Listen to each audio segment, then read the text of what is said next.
Hello दोस्तों, this is Rishikesh Madankar from AW academy Rathinagar Amravati और मैं AWA में आपका स्वागत करता हूँ। और आज का जो टॉपिक है electrical energy of 2 point charges end of dipole in an electrostatic field. तो देखो इस टॉपिक में क्या है, दैट इज इलेक्ट्रिकल एनर्जी क्या रहती है। तो फॉर एग्जांपल दो सिमिलर चार्जेस है which are infinite distance apart। अगर वो infinite distance apart है तो वहां पे force of repulsion 0 रहेगा। अगर force of repulsion 0 है तो इस केस में जो भी potential energy रहेगी वो चार्ज सिस्टम की वो कितनी रहेगी, that is 0, क्योंकि दोनों infinite distance पे है और आपने किसी को मूव करने के लिए कुछ भी वर्क डन नहीं किया है।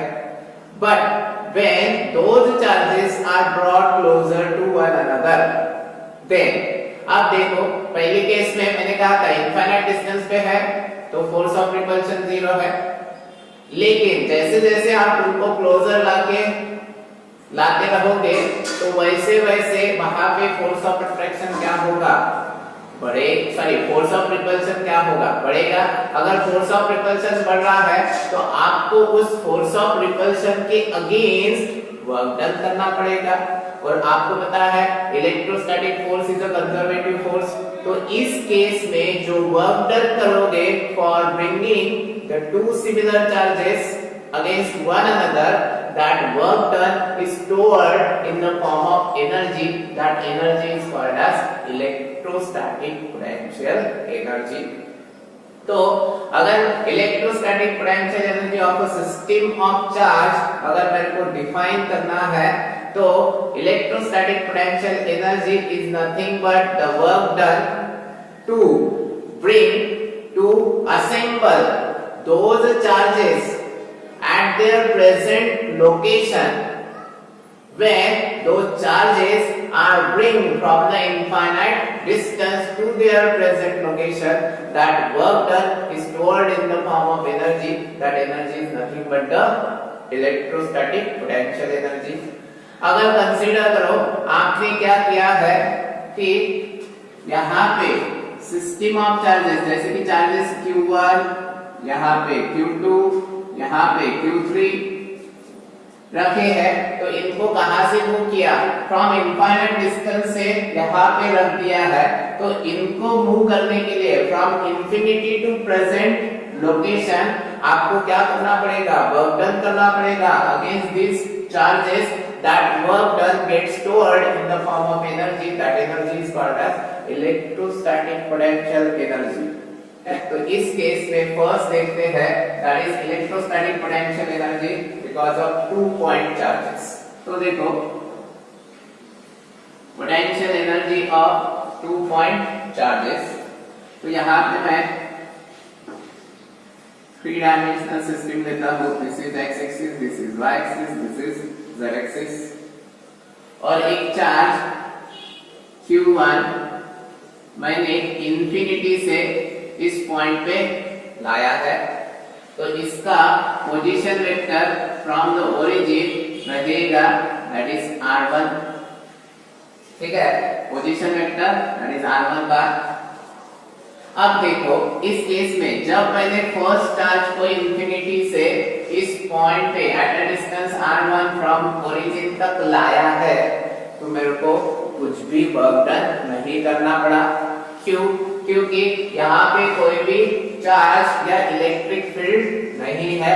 मैंने कहा ये जो भी दिया है potential energy of 2 point charges in the absence of external field consider कर रहा हूँ।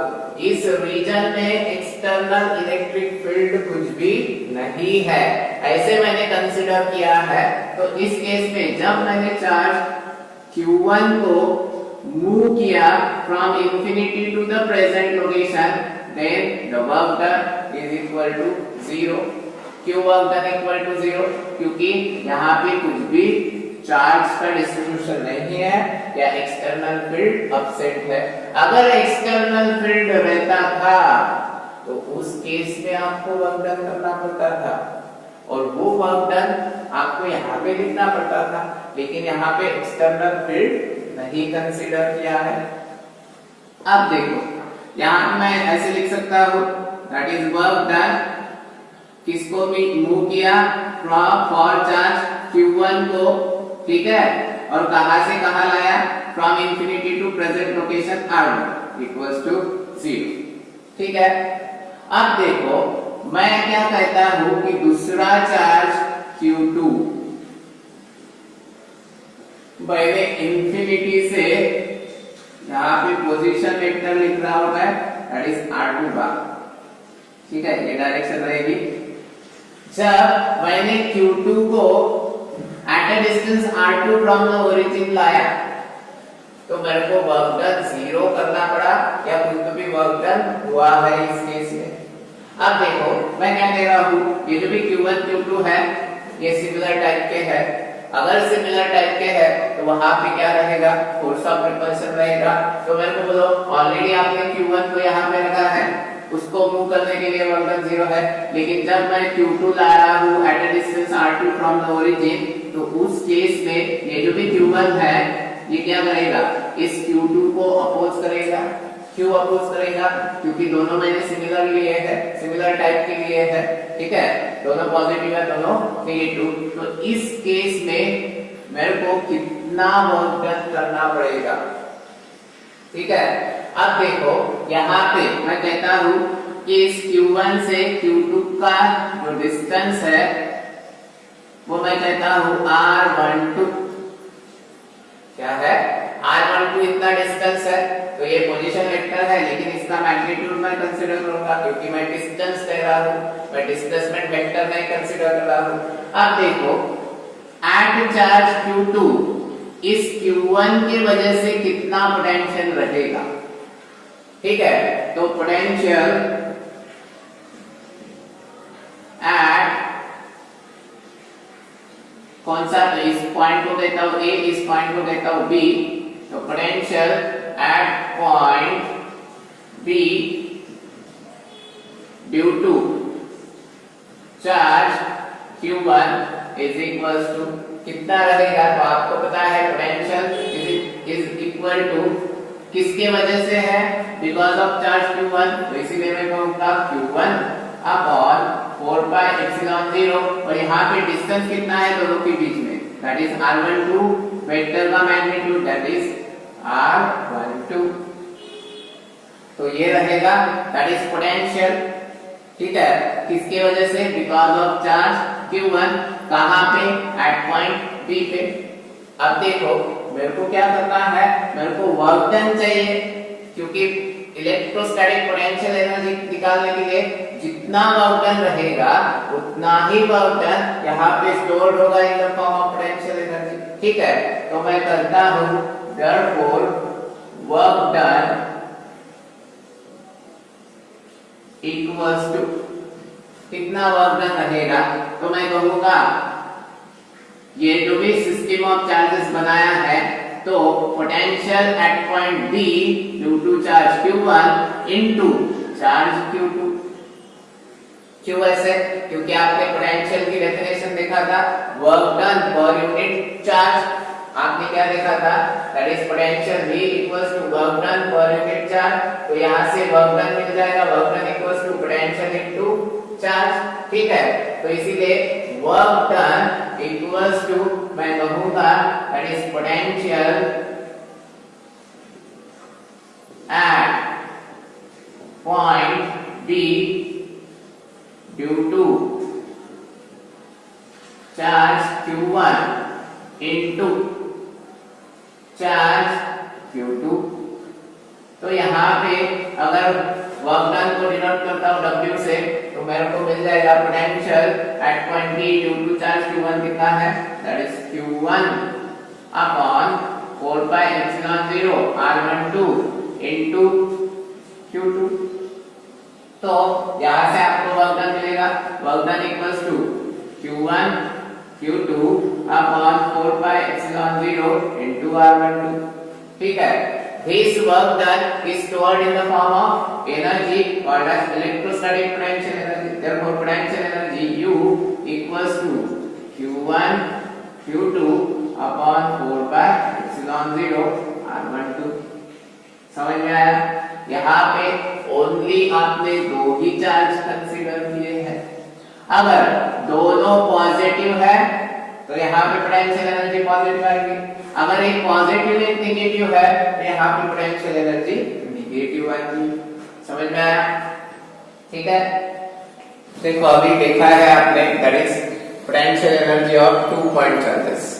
लेकिन अगर मैं कहता हूँ potential energy of system of n point charges, ठीक है, अगर n पॉइंट चार्जेस है तो उस केस में देखो पोटेंशियल एनर्जी कैसे निकलेगी। फॉर एग्जांपल कंसीडर करो यहाँ पे अगेन मैं 3 डायमेंशनल सिस्टम ले रहा हूँ, x यहाँ पे y axis, this is z axis. यहाँ पे मैंने पहला चार्ज लाया q1, ठीक है, तो यहाँ पे इसका पोजीशन वेक्टर आपको पता है r1, तो इस q1 को इंफिनिटी से लाने के लिए जो वर्क डन आएगा that is w1 is equals to 0, देखा है आपने यहाँ पे, ठीक है। लेकिन जैसे कि मैंने q2 को लाया इंफिनिटी से और at a distance r2 from the origin, तो इस केस में मेरे को वर्क डन करना पड़ेगा, ठीक है। और यहाँ पे इन दोनों के बीच में जो डिस्प्लेसमेंट वेक्टर का मैग्नीट्यूड है वो रहेगा r12। तो अभी आपने देखा है that is work done to bring the charge q2 from infinity to the present location, ठीक है। यहाँ पे वर्क डन आपको इस चार्ज q1 के वजह से जो भी इलेक्ट्रिक फील्ड क्रिएट हुआ है, जो भी फोर्स ऑफ अट्रैक्शन या रिपल्शन रहेगा, उसके अगेंस्ट आपको वर्क डन करना पड़ेगा। और ये वर्क डन कितना है दैट इज आपने अभी देखा है q1 q2 upon 4 pi epsilon 0 r12, ठीक है। अब देखो अगर मैं क्या कहता हूँ और एक चार्ज लाता हूँ दैट इज q3, ठीक है, उसका डिस्टेंस है कितना है r3 है फ्रॉम द ओरिजिन। अब इस q3 को लाने के लिए आपको वर्क डन किसके अगेंस्ट करना पड़ेगा, तो ऑब्वियसली इस चार्ज q1 के अगेंस्ट भी रहेगा, ठीक है। तो ये जो डिस्टेंस है वो रहेगा r13 और इस q2 के अगेंस्ट भी रहेगा, ये जो डिस्टेंस है वो रहेगा r23, क्योंकि ये पहले ही प्रेजेंट थे। इसको जब ला रहे हो तो अगर ये सिमिलर टाइप का है, ये सभी चार्जेस पॉजिटिव लिए है, तो ये q1 भी उसको रिपेल करेगा, at the same time q2 भी उसको रिपेल करेगा। तो इस केस में जो वर्क डन आएगा that is w3 equals to, तो देखो इस q3 पे इस q1 के वजह से पोटेंशियल रहेगा, ठीक है। और पोटेंशियल कैसे निकालते हो, अभी देखा था q1 upon 4 pi epsilon 0 r12, यहाँ पे 2 पे था, मेरे को चाहिए q3 के ऊपर, तो इन दोनों के बीच में डिस्टेंस कितना है r13, ठीक है। और किसके वजह से चाहिए q1, तो आप लिखोगे q1 upon 4 pi epsilon 0 r13, ठीक है।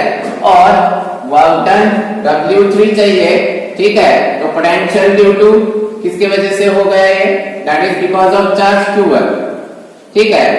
प्लस मैं क्या करूंगा, क्या इसको ऐसे लिखता हूं, potential due to because of charge q1 plus potential due to charge q2 into charge q3, जैसे कि यहाँ पे देखा था। तो यहाँ पे अगर मैं फॉर्मूला में वैल्यू पुट कर देता हूँ that is q1 upon 4 pi epsilon 0 और q1 और q3 के बीच में डिस्टेंस कितना है r13। सिमिलरली यहाँ पे potential at charge q3 because of charge q2, तो इन दोनों के बीच में डिस्टेंस कितना है r23, तो आप लिखोगे q2 अपॉन 4 पाई एप्सिलॉन 0, ठीक है। और यहाँ पे आएगा r23 इनटू q3, ठीक है। अगर मैं और एक चार्ज लेता हूं दैट इज q4, अगर मैं q4 लेता हूं यहाँ पे, तो आपको इस चार्ज q1 के अगेंस्ट वर्क डन करना पड़ेगा, तो इनके बीच में डिस्टेंस आएगा r14, 2 के अगेंस्ट भी करेगा, इनके बीच में डिस्टेंस आएगा r24 और 3 के अगेंस्ट भी रहेगा, तो इनके बीच में डिस्टेंस रहेगा r34। समझ ये है that is this is nothing but the work done. ये वर्क डन स्टोर होता है in the form of energy that is called as potential energy.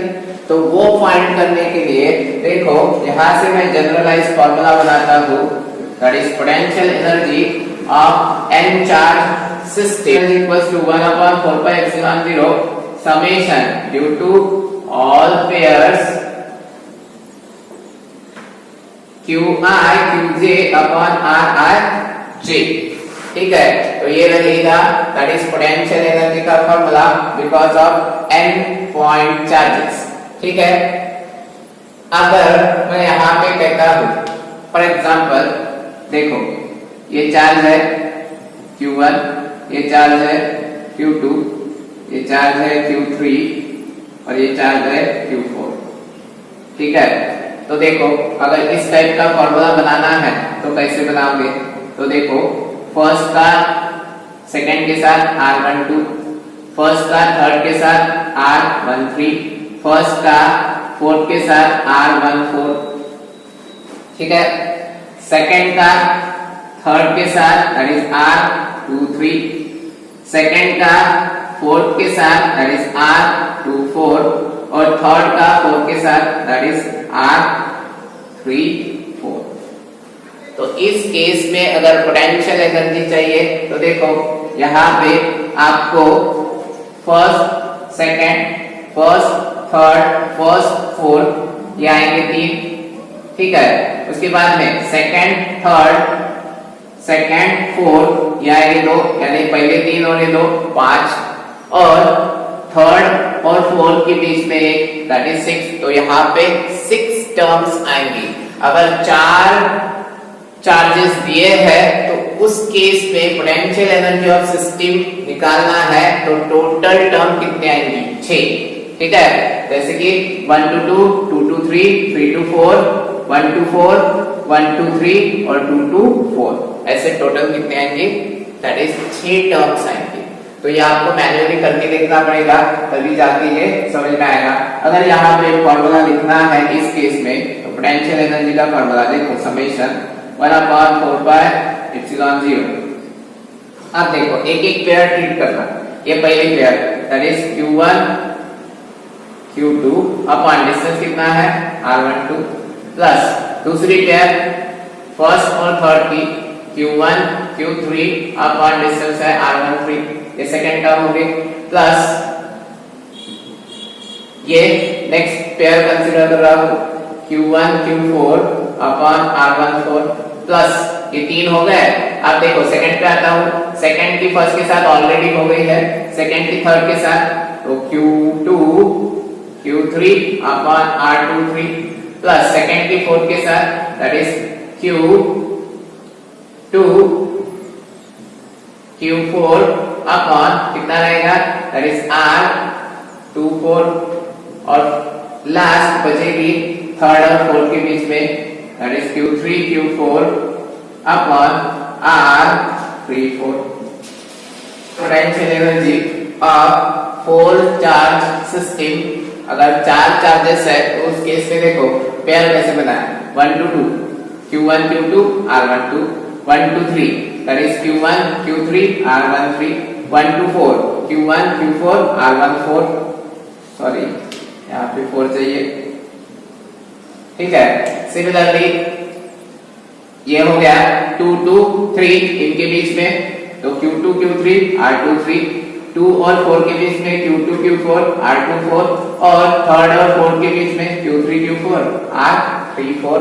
तो ये रहेगा अगर 4 सिस्टम है 4 चार्जेस है तो उस केस में पोटेंशियल एनर्जी निकालने का फॉर्मूला। ठीक है, potential energy of a single charge in an external field.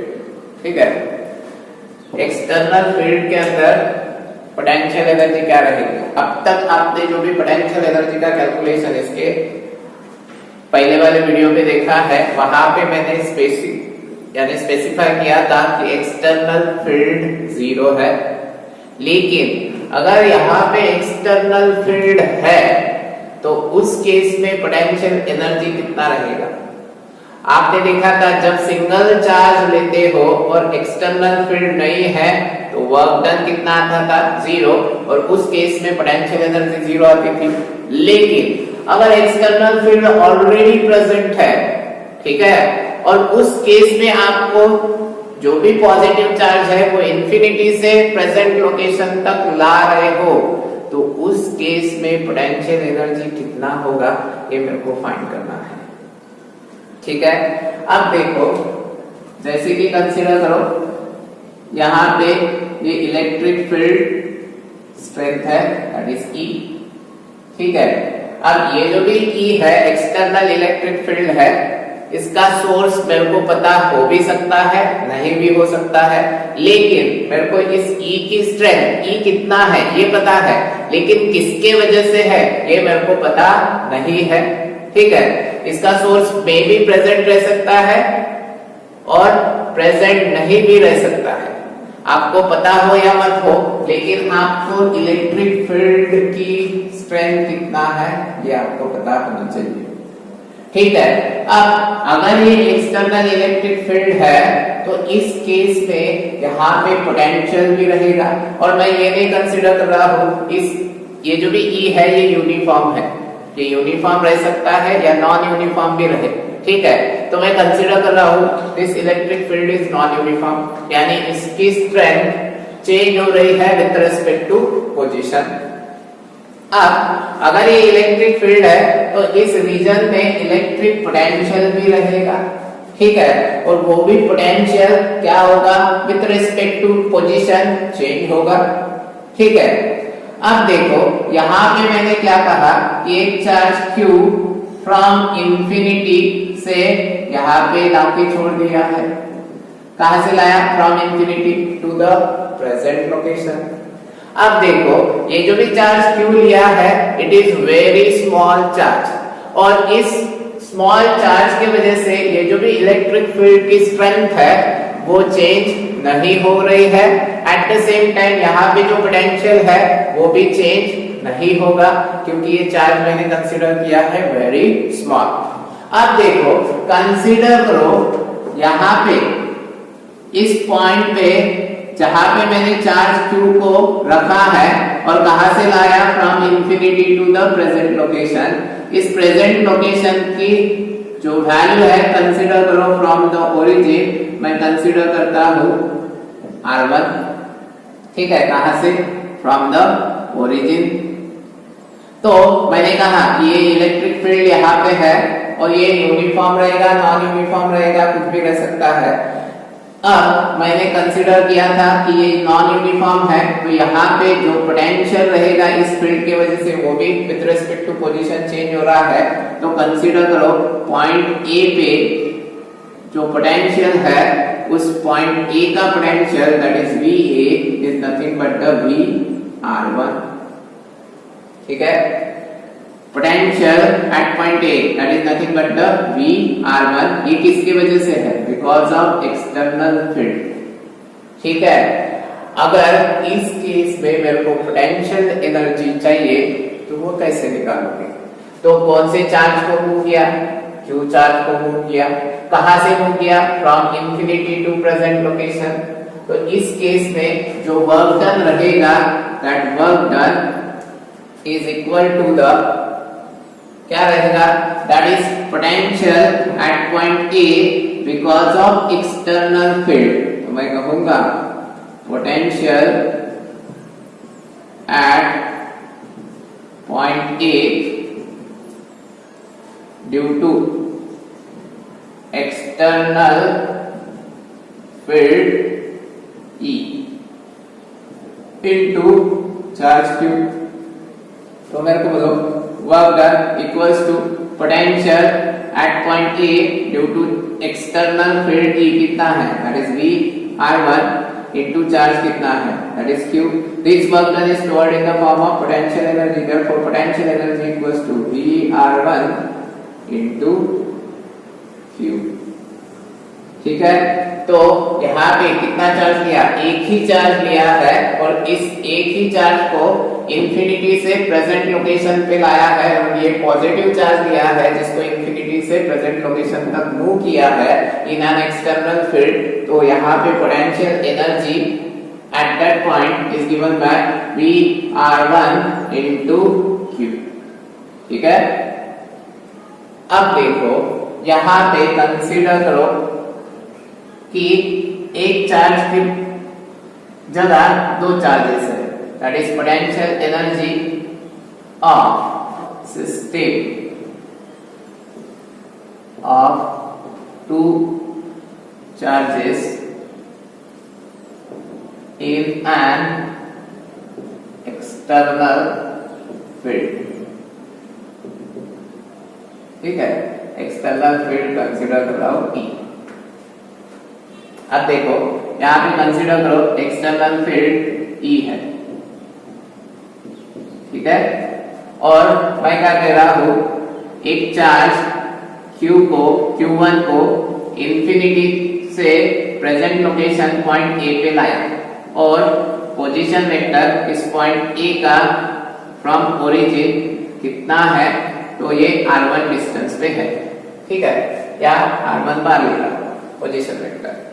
तो इस केस में जब मैंने चार्ज Q1 को मूव किया from infinity to the present location, तो वर्क डन करना पड़ेगा, और वो जो वर्क डन है वो रहेगा W1, और किसके अगेंस्ट है, अगेंस्ट द एक्सटर्नल फील्ड रहेगा। तो इस केस में जो फॉर्मूला आया था वही रहेगा, that is potential at point A, that is VR1। ये है पोटेंशियल एट पॉइंट A, और किसको मूव किया Q1, तो इसीलिए वर्क डन आएगा, that is VR1 into Q1।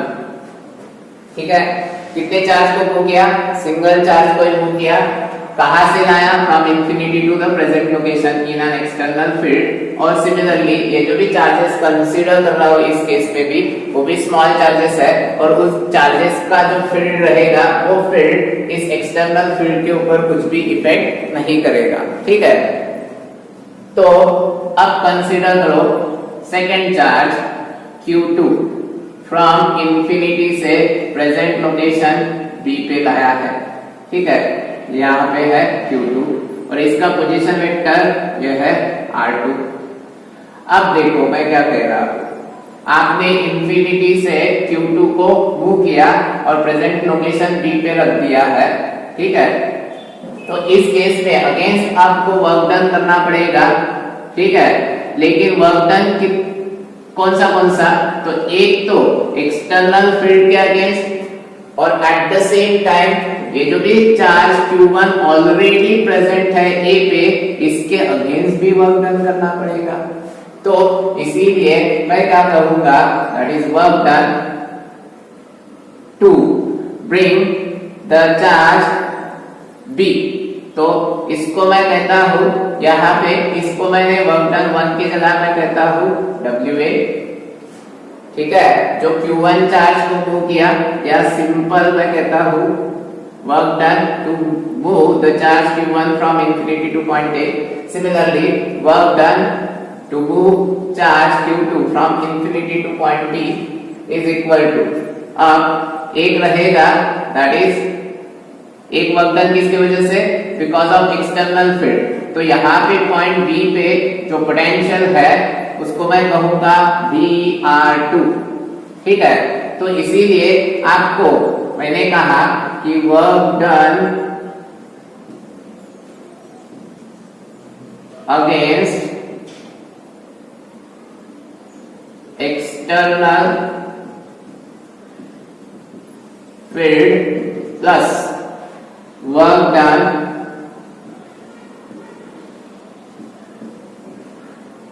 against charge Q1।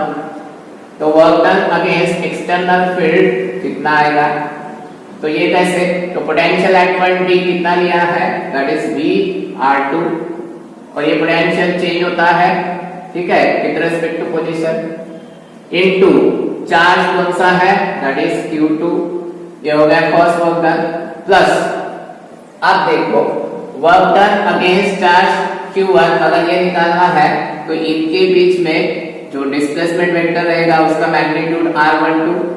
ठीक है, तो यहाँ पे work done against charge Q1 निकालना है, तो मैं कहूंगा Q1 Q2 upon 4 pi epsilon 0 R12। अभी देखा है इसके पहले वाले वीडियो में आपने कंसीडर किया था ये फॉर्मूला। अब देखो ये हो गया work done to bring the charge Q2 from infinity to present location। ये हो गया work done to bring the charge Q1 from infinity to the present location point A पे। अब मेरे को चाहिए that is potential energy of system of charges in an external field। तो आप कहोगे that is potential energy is nothing but the work done to move the charge Q1 from infinity to present location plus work done to move the charge Q2 from infinity to present location। तो इसी से आपको total formula मिलेगा that is VR1 into Q1 plus VR2 into Q2 plus Q1 Q2 upon 4 pi epsilon 0 R12। ठीक है, तो ये रहेगा that is potential energy of single charge in an external field। ये फॉर्मूला था। और अगर 2 चार्जेस है और एक्सटर्नल फील्ड पे रखे हैं तो पोटेंशियल एनर्जी का formula that is W1 plus WQ1 plus WQ2 equals to that is VR1 Q1 plus VR2 Q2 plus Q1 Q2 upon 4 pi epsilon 0 R12। ठीक है, ये फॉर्मूला मत कंसीडर करना है जब एक्सटर्नल फील्ड आपको गिवन है।